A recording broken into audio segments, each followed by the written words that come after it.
আরবি যে 29টি হরফ রয়েছে সেই 29টি হরফের মাখরাজ এবং সিফাত অনুযায়ী হরফগুলো উচ্চারণ শিখতে হবে। এখন আপনারা বলবেন আমরা তো বাচ্চাদেরকে পড়াই, আমরা এখন আবার কি আলিফ থেকে ইয়া পর্যন্ত পড়বো, এজন্য কি চাকরি বাদ দিয়ে এখানে আসলাম? না, আরবি 29টি হরফ।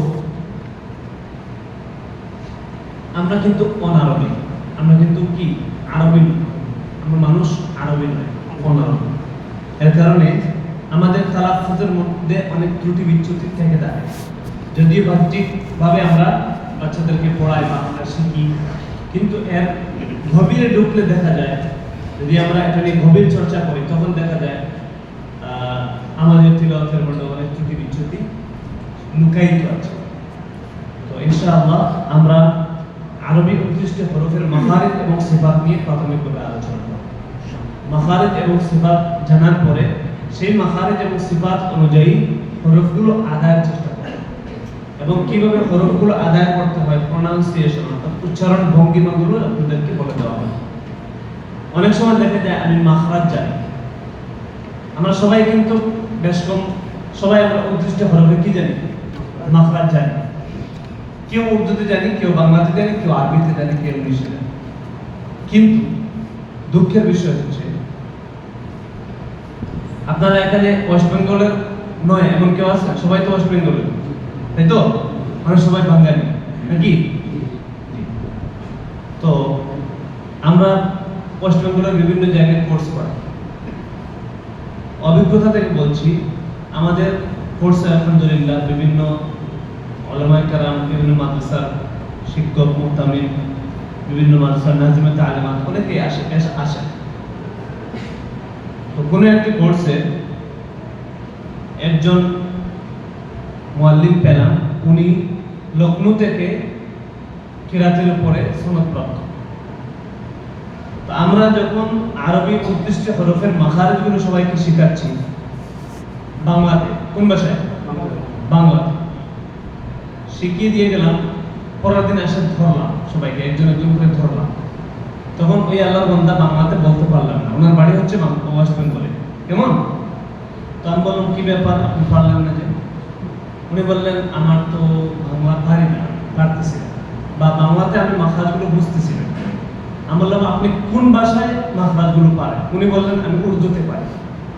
আমি বললাম ঠিক আছে, আপনি যদি উর্দু পারেন, উর্দুতে কিছু হরফের মাখরাজ আমি আপনাকে ধরি, উর্দুতে সেই হরফগুলো উচ্চারণের স্থানগুলো বা মাখরাজগুলো আমাকে বলবেন। তখন আমি বললাম রার মাখরাজ কোথায়, রা হরফটি কোন জায়গা থেকে উচ্চারণ হয় উর্দুতে বলেন। তখন উনি বললেন জবান কি করওয়াট আর উপর কি ডাঢ়োं की जड़। কেমন ভালো কথা, মুখস্থ বলে দিলেন। তখন আমি বললাম মাশাআল্লাহ, আপনি উর্দুতে বলে দিয়েছেন। এখন আপনি যেহেতু বাঙালি, আপনি যেহেতু বাংলাভাষী মানুষ, এই উর্দু ওয়ার্ডটা বাংলা ট্রান্সলেট করেন। রা হরফের মাখরাজ আপনি উর্দুতে বলেছেন, এই উর্দু থেকে আপনি আপনার ভাষা আমাকে বুঝিয়ে দেন। তখন আল্লাহর বান্দা বাংলাতে বোঝাতে পারলেন না। কেমন? ওনার সীমাবদ্ধতা কোথায়? উর্দু মুখস্থের মধ্যে সীমাবদ্ধ। উনি এই রা কোন জায়গা থেকে উচ্চারণ হয়, জবান কি জিনিস, উপর কি ডাঢ়োं की ডাঢ় কি জিনিস, হ্যাঁ, কোথায় লাগাতে হবে, কিভাবে উচ্চারণ করতে হয়, উনি কিছু জানেন। উনি কি করছেন? শুধুমাত্র মুখস্থ বিদ্যা, ছোট ছোট বাচ্চাদের মতো, হিফজ বিভাগের মতো মুখস্থ বিদ্যা করে আসছে। যেহেতু উনি পারলেন না, তখন আমি বললাম এখন আপনি মুখস্থ করলেন রা হরফের উচ্চারণ কোন জায়গা থেকে উচ্চারণ হয় উর্দুতে, কিন্তু আপনি আপনার ভাষায় বুঝলেন না বা আমাকে বুঝাতে পারলেন না। তখন আপনি তো রা হরফটি সঠিকভাবে উচ্চারণ করতে পারবেন। দেখে রা উচ্চারণ করে শোনান। আল্লাহ বান্দা রা উচ্চারণ করলেন। আমাদের ছোট্ট জ্ঞান অনুযায়ী আমাদের নজদিক রা উচ্চারণ করা। তো এই ধরনের কিছু দুর্বলতা আমাদের মধ্যে, লুকায়িত কিছু দুর্বলতা আছে। এই বিষয়গুলো আপনাদের সাথে একটু শেয়ার করবো। এখানে কোনো বাচ্চাদের মতো ক্লাস নয়, কোনো ধমক নয়, কিছু নয়। আমরা আপনাদের চেয়ে অনেক ছোট, বয়সে ছোট, আইনও ছোট, সব দিক দিয়ে ছোট। তো কেউ ভাববেন না আমরা ওস্তাদ হয়ে বসে আছি, আপনারা সবাই ছাত্র হয়ে বসে আছে। বিষয়টা কিন্তু মোটেও এমন নয়। আমরা সবাই ভাই ভাই আমরা একটু কোরআনের বিশুদ্ধতা নিয়ে একটু চর্চা করবো, আর কিছু না, কেমন? ইনশাআল্লাহ। এর কারণে আমরা নিজের অবস্থানে মাকারিদ এবং সিফাত সম্পর্কে অনেকেই জানেন, আবার অনেকে জানেন না। তো যারা জানেন তারাও চেষ্টা করবেন নতুন কিছু পান কিনা সেটা নিয়ে নিতে। যারা জানেন না তারা পরিপূর্ণ জেনে নিতে। আরেকটি বিষয়, আমি আপনাদেরকে একটা উদাহরণ দিয়েছিলাম দুপুরে, যে প্রত্যেকটি জিনিসের নিম্ন স্তর, উচ্চ স্তর, অর্থাৎ প্রাথমিক লেভেল এবং মাধ্যমিক লেভেল, উচ্চ মাধ্যমিক লেভেল রয়েছে।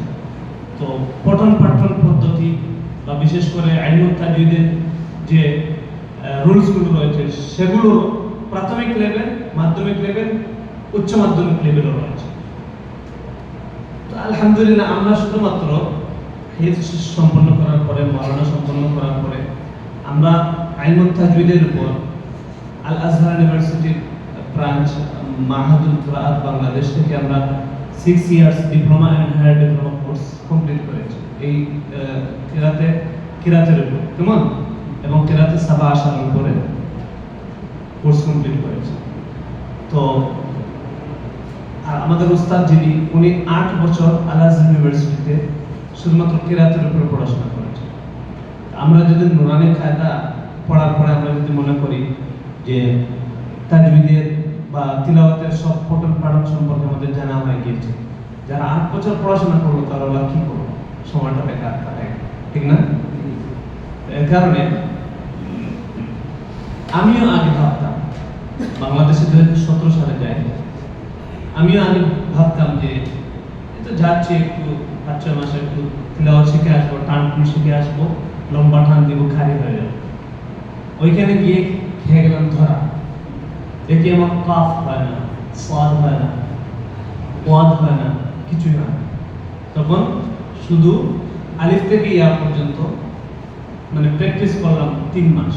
ওই প্রতিষ্ঠানের নিয়ম হচ্ছে আপনি যত বড় শাইখুল হাদিস হন আর যত বড় কারি, ওই প্রতিষ্ঠানে ভর্তি হওয়া মানে আপনি 3 মাস আলিফ থেকে ইয়া পর্যন্ত চলতে হবে, আর কোনো কাজ নেই। প্রথম 3 মাস আলিফ থেকে ইয়া পর্যন্ত প্র্যাকটিস করবেন। এটা প্র্যাকটিসের পদ্ধতি আপনাদেরকে দেওয়া হবে, আপনারাও জীবনে শুনুন। একটি হরফের 12 ধরনের প্র্যাকটিস রয়েছে, সেগুলো আপনাদেরকে ইনশাআল্লাহ দিব। তো মনে করেন দাদ, এই দাদ হরফ আমরা কোরআনুল কারীমে বিভিন্ন ভাবে পাই। জবর দিয়ে পাই, জেড দিয়ে পাই, পেশ দিয়ে পাই, সাকিন দিয়ে পাই, তাসদীদ দিয়ে পাই, মাদের সাথে পাই, বিভিন্ন ভাবে এই দাদ হরফকে পাই। দুটি জবরযুক্ত হরফ একসাথে পাই, যেমন একটি এরপরে কোন হরফ হরকত উল্টা পাল্টা পাই, যেমন তাকওয়ালি উ আ, কেমন, এখানে অনেক ভুল করে তাকওয়ালি উ আ, পরে আইনটা উচ্চারণ করতে পারে। এই ধরনের কিছু মাসকের তরতিব রয়েছে, সেগুলো আপনাদেরকে শেয়ার করব ইনশাআল্লাহ। তো এই 3 মাস আলিফ থেকে ইয়া পর্যন্ত প্র্যাকটিস করতে হবে, অন্য কোনো পড়া হবে। আপনি যতই বড় আলিম হন না, এই প্রতিষ্ঠানের রুলস 3 মাস পরে আপনি যখন এই আলিফ থেকে ইয়া পর্যন্ত মানে প্র্যাকটিসের পরীক্ষা দিতে পারেন। 3 মাস পরে ফার্স্ট সেমিস্টার বলে পরীক্ষা দেওয়ার পরে যদি আপনি উত্তীর্ণ হন, ওনাদের মানে ফার্স্ট নাম্বার রয়েছে, যদি আপনি ফার্স্ট নাম্বার পান তাহলে আপনি উত্তীর্ণ হবেন, সেকেন্ড সেমিস্টারে যাবেন। যদি উত্তীর্ণ না হন আবার 3 মাস পড়তে হবে এই আলিফ থেকে ইয়া। তো উত্তীর্ণ হওয়ার পরে সেকেন্ড সেমিস্টারের কাজ হচ্ছে শুধু 30 নম্বর পারা হদর অনুযায়ী প্র্যাকটিস করানো হয়, আর 3 মাস। সাথে মিশরের একটি কিতাব আহকামু তাফসীরুল কোরআন, এরকম একটি আরবি কিতাব পড়ানো হয় প্রাথমিক তাজউদ নামে, আর 3 মাস। 3 মাস হয়ে গেল, 30 নম্বর পারা আহকামু তাফসীরুল কোরআন, প্রাথমিক তাজউদের একটি কিতাব পড়ানো হবে। হওয়ার পর আবার পরীক্ষা হওয়ার পরে যদি আপনি উত্তীর্ণ হন তাহলে আপনি ওই মূল উস্তাদ, যিনি আমাদের উস্তাদের নাম জানেন কিনা জানেন, শেখ আহমদ বিন ইউসুফ আল আজহারি, উনি হচ্ছেন আমাদের উস্তাদ। উনি হচ্ছেন ওয়ার্ল্ডের বর্তমানে টপ 5 জন কারির মধ্যে উনি একজন। তো উনি আলহামদুলিল্লাহ বিভিন্ন বাংলাদেশের বিভিন্ন বাচ্চারা ওয়ার্ল্ড কম্পিটিশনের প্রতিযোগী হয়ে যায়, উনি এখন যান ওয়ার্ল্ড কম্পিটিশনের বিচারক হয়, অলরেডি 5টি দেশের মানে ওয়ার্ল্ড কম্পিটিশনের জাজ হয়ে গিয়েছে এবং প্রায় ওয়ার্ল্ডের প্রায় 35টার উপরে কান্ট্রি সফর করে ফেলেছে এবং রাষ্ট্রীয় সফর করেছেন 60টি কান্ট্রি। মরক্কোর বাদশাহ, ব্রুনাইয়ের বাদশাহ, জর্ডানের প্রিন্স, তুরস্কের প্রেসিডেন্ট, এরকম করে 7টা দেশের রাষ্ট্রীয় সফর করেছেন। আলহামদুলিল্লাহ এই 6 মাস কমপ্লিট করার পরে পরীক্ষায় যদি উত্তীর্ণ হন 6 মাস পরে ওই উনার ক্লাসে বসার সুযোগ দেওয়া হয়। এখন তো উনার ক্লাসেই কেউ বসতে পারে। তো উনার ক্লাসে বসার পরে শুরু হয় সূরাতুল ফাতিহা থেকে শোনা। সূরাতুল ফাতিহা থেকে উনি এরকম বসে থাকে, সব ছাত্র পিছনে থাকে যার যার মতো, একজন একজন করে সামনে যাবে, গিয়ে সূরাতুল ফাতিহা থেকে শোনানো শুরু করবে।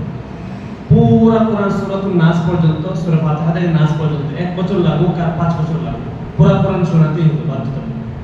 শোনানোর পাশাপাশি তাজউদের যে অন্যান্য কিতাব রয়েছে সেই কিতাবগুলো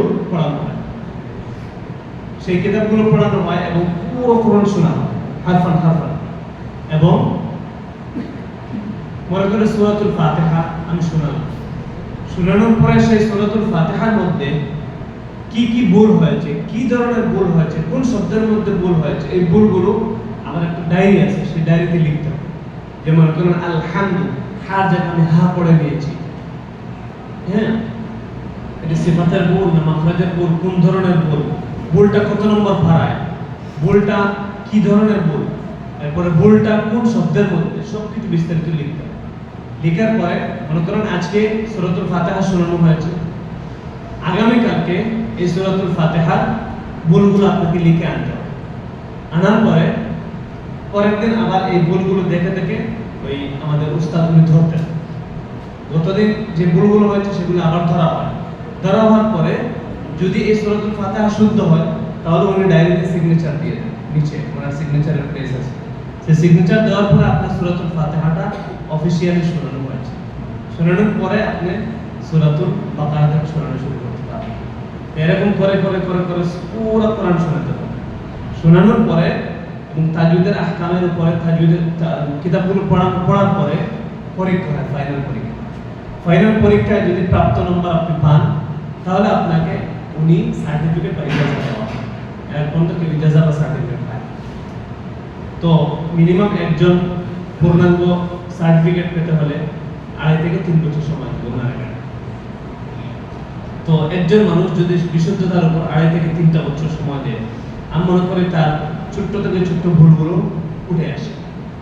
তো আপনারা এখন আপনাদের ভিতরে অনেক প্রশ্ন আসতে পারে, যেটা আমার ভিতরে আসছে, যে 29টা হরফ দিয়ে তো পুরো কোরআন লিপিবদ্ধ, তো 29টা হরফ আমি 3 মাস শুদ্ধ করলাম, আবার আম্মা পারা 3 মাস পড়লাম, এখন আমার পুরো কোরআন শোনাতে হবে। যদি আমি একটা পৃষ্ঠা পড়তে পারি বিশুদ্ধতার সাথে তাহলে তো পুরো কোরআন মানে বিশুদ্ধতার সাথে পড়তে পারবো, এটা তো নিয়ম। কিন্তু পুরো কোরআন শোনাতে হয় কিনা, তো সময় কেন লস করা হয়, জায় করা হয়? তখন এটা আমি কাউকে প্রশ্ন করি না, আমার ভিতরের প্রশ্নটা জানতেছি। তখন আমি দেখলাম 1 নম্বর পারাতে যে ভুলগুলো, যে ধরনের ভুলগুলো আমার শনাক্ত হয়েছে, 2 নম্বর পারাতে যাওয়ার পরে সেই ভুলগুলো আর শনাক্ত হয়, অন্য ধরনের ভুল শনাক্ত হচ্ছে। অর্থাৎ সূক্ষ্ম যত সময় যাচ্ছে তত সূক্ষ্ম ভুল বের হয়ে আসছে। যেমন মনে করেন ওয়াহুয়াল গফুরুল ওয়াদুদ, আমরা কি বলি ওয়াহুয়াল গফুরুল ওয়াদুদ, এটা ভুল। আরবি তরতিব অনুযায়ী বা আপনার কিছু উচ্চারণ পদ্ধতির মধ্যে ভুল, যেমন হুয়াটা কিন্তু আলাদা, ওয়াহুয়া একই শব্দ নয়, ওয়াওটা আলাদা, হুয়াটা আলাদা। আল গফুরুল ওয়াদুদ, কেমন? আবার আমি যদি ওয়াহুয়াল গফুরুল ওয়াদুদ, তাহলে দুটো শব্দকে দুটো জিনিসটাই কি করলাম, একত্রিত করে ফেললাম। ওয়াহুয়া এটা ভুল, কিভাবে করতে হবে? ওয়াহুয়াল। এই ভুলগুলো তো আমি 1 নম্বর পড়া যখন শোনাইলাম তখন এই ভুলগুলো বুঝতাম না, কি ভুল ধরে আমি পড়ে যাচ্ছি, উনি ভুল ধরে কি ভুল ধরে আমার সিগন্যালে আসবে। তখন আস্তে আস্তে 1 পারা, 2 পারা, 5 পারা, 10 পারা, 15 পারা, 20 পারা, যত সময় যাচ্ছে ভুলের সংখ্যা কমে আসছে, যত সময় যাচ্ছে বড় ভুলগুলো শেষ হয়ে যাচ্ছে, আস্তে আস্তে ছোট্ট ভুলগুলো বের হয়ে আসছে। এরকম করে করে পুরো কোরআন যখন শোনানো হয়ে যাবে, একজন মানুষের একেবারে দুর্বল থেকে দুর্বল তিলাওয়াত একেবারে আন্তর্জাতিক লেভেলের তিলাওয়াত হবে। তো এর কারণে আমি এই এত কথা বলার একটাই উদ্দেশ্য ছিল, তা হচ্ছে আসলে এই ধরনের কোর্স 3 দিনে হয়। এই ধরনের কোর্স 3 দিনে হয়, যেখানে আমরা 6 বছর সময় দিয়েছি, আমাদের উস্তাদ 8 বছর সময় দিয়েছে, সেই জায়গায় আমরা 3 দিনে কি সম্ভব? মোটেও সম্ভব না। এখন বলবেন 3 দিনে যদি সম্ভব না হয় তাহলে আপনারা এই 3 দিনের কোর্স দিলেন না কেন? ঠিক না? আচ্ছা, এই 3 দিনের মধ্যে যদি আপনার দ্বার হরফের ইশকাল নিয়ে যদি আপনারা পরিষ্কার হয়ে যায়, এটাই তো আমাদের 3 দিনের কোর্সের সফলতা। ঠিক না বেটি? ঠিক। ওয়া এবং জালের মধ্যে যদি পার্থক্য শিখে নেন তাহলে তো এটাই হচ্ছে 3 দিনের কোর্সের সফলতা। এরপর হচ্ছে ওয়া এবং তা এর পার্থক্য যদি আপনারা বুঝে নিতে পারেন তাহলে এটাই হচ্ছে 3 দিনের কোর্সের সফলতা। যদি একটি হরফ আপনার 29টি হরফের মধ্যে যদি একটি হরফের পরিবর্তন আসে, যা হয়তো আপনি ভুলের মধ্যে নিমজ্জিত ছিলেন নিজের অজান্তে, কেননা আমার মুখে ফর এক্সাম্পল একটা কালো দাগ পড়েছে, কেমন? আমি যতই এদিক সেদিক তাকাই আমার দাগ আমি দেখতে পাবো না। আমি যখন একটি গ্লাস বা আয়নার সামনে যাব তখন আমি দেখতে পাবো আমার এখানে একটা দাগ পড়েছে, তখন সেই দাগটা আয়নাতে দেখে দেখে উঠাবো, আয়নাতে না দেখে কিন্তু উঠাবো। তো সেম এই 3 দিনের কোর্স হচ্ছে আয়না। আপনাদের যদি কোনো দাগ থাকে সেই দাগটা দেখার জন্য, এখন মনে করেন আমি ভুলের মধ্যে রয়েছি, অর্থাৎ ভুলের মধ্যে বলতে আমার তিলাওয়াতের মধ্যে ছোট্ট থেকে ছোট্ট কোনো ত্রুটি রয়েছে কিনা তা বোঝার জন্য আমার কাছে একজন জানলে হলে একজনের কাছে আমাকে যেতে হবে। যাওয়ার পরে ওনার কাছে শোনাতে হবে। যদি দেখা যায় ওনার কাছে কিছু ভুল ধরা পড়েছে তখন আমি বুঝতে পারবো না এটা ভুল। আর যদি আমি আমার নিজের জায়গা থেকে যদি বলি না আমার তিলাওয়াত তো মোটামুটি শুদ্ধ আছে, আমি তো মোহনে খানে পড়েছি ইত্যাদি ইত্যাদি অনেক কিতাবে পড়েছি, আমি ঠিক আছে, তাহলে কিন্তু আপনার মুখের দাগটা কিন্তু আয়নার সামনে যাওয়া হলো না, শনাক্তও হলো না, দূরও হলো। তো এই 3 দিনের কোর্স হচ্ছে আপনাদের এই মুখের দাগ শনাক্ত করার মতো।